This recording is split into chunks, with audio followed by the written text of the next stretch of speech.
Deputy Speaker Marcoleta.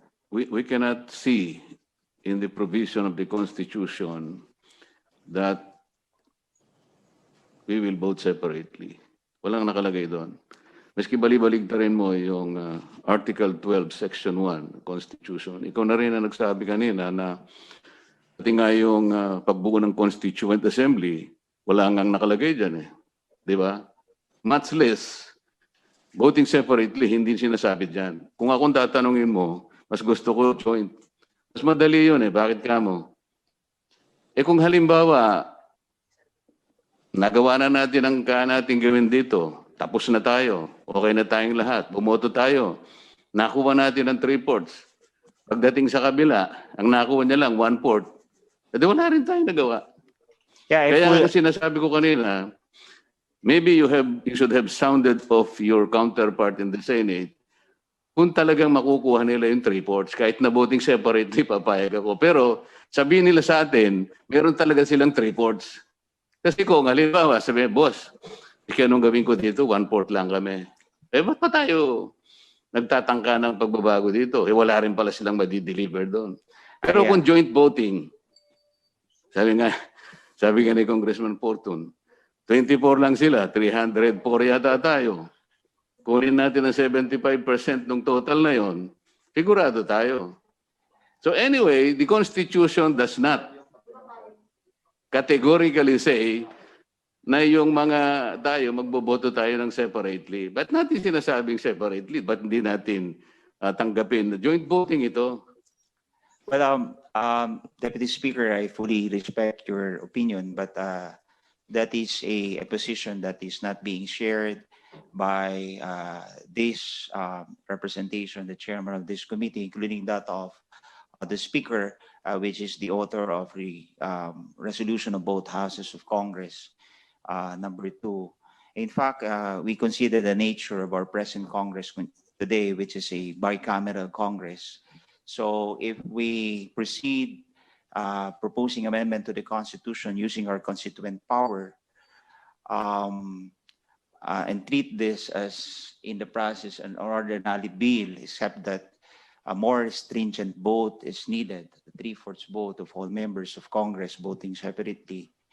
So the comparison is, if we treat an ordinary legislation as voting separately in both houses of Congress, how can we have a less stringent requirement on proposing amendment to the Constitution? And that was the very nature of a bicameral Congress right now. Noon kasi nagkaroon tayong hindi bicameral kundi unicameral Congress, and that's why the voting then was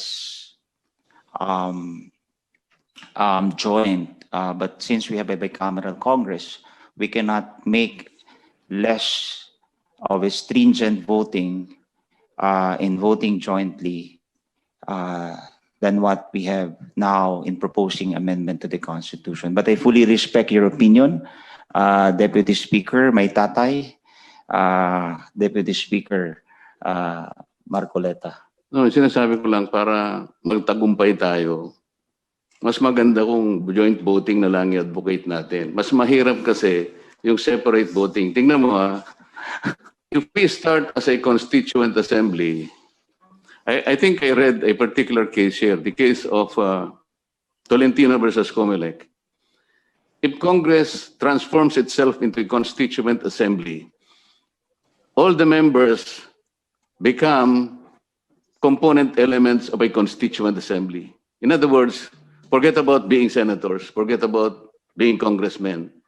You are all equally considered as component elements of a constituent assembly. We don't talk of a bicameral assembly then. It is a constituent assembly. Kaya ang gagawin na nga, magsasama dapat yun eh. Kaya ang voting, walang sinasabi, voting separately. Kung joint voting yun, 3/4 naman ang kailangan talaga. Very stringent. Nakapag-comply na tayo dun sa stringent requirements in revising a constitution. But in the manner of voting, palagay ko, bonus na natin yon kung joint voting. Kasi mas madali nating makuha yung 3 reports kaysa doon sa Senado. What is 3 reports in the Senate, Mr. Chair? 18 senators. They will only work for at least 7 senators. Para itong gagawin natin, ma-override nila. What if hindi sila nakakuha ng 3 reports? O di, halimbawa, inabot tayo ng 1 buwan dito, Mr. Chair. Napagdebate natin mabuti. Pagkatapos, pagdating doon, 1/4 lang sila. Yung tanong ko, what happens? As I've said, Deputy Speaker, the circumstance obtaining before then is different from what we have now. We have a bicameral Congress, and an ordinary legislation is being voted upon separately. I think it would be absorbed if a proposed amendment to the Constitution would be treated less stringently. So yan ang aking posisyon, but I respect your position. Let me also acknowledge the Majority Leader, Kong Boying, please. Thank you, Mr. Chairman. Parliamentary inquiry.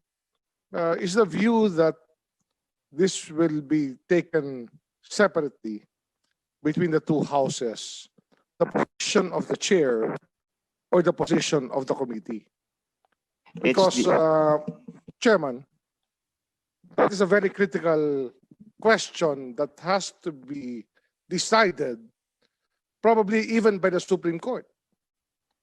We are not in a position to say that the framers of the Constitution wanted this to be taken separately and not jointly. Otherwise, Mr. Chairman, let me point out a possibility that exists. If the people of the Philippines, through the representatives, said, let us abolish the Senate of the Philippines and have a unicameral form of government, does that not make us have to answer the question whether this becomes an impossible undertaking to have a unicameral form of government later on?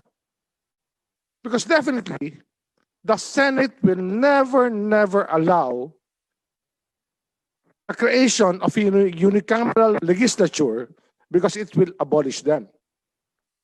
The question is, did the framers of the Constitution envision that we will forever be unicameral, or that we will forever be bicameral?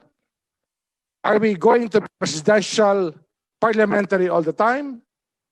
Does this not close the door to the fact that we want to change the form of government when the time comes? Because if it is the impossible condition, then why call it a constituent assembly? Then it is not a constituent assembly. It becomes a group of people in the Senate deciding for us and not this House. Thank you, Senior Deputy Yes, so Majority. the question is, Mr. Chairman, Yes. are we already taking the position that that the vote will be taken jointly or separately? Is this the position of the committee or only of the chair or only of some of the people present here? Well, what we are taking up right now is resolution of both houses of Congress, which propose specific amendments to the Constitution, specifically Article 12, 14, and 16.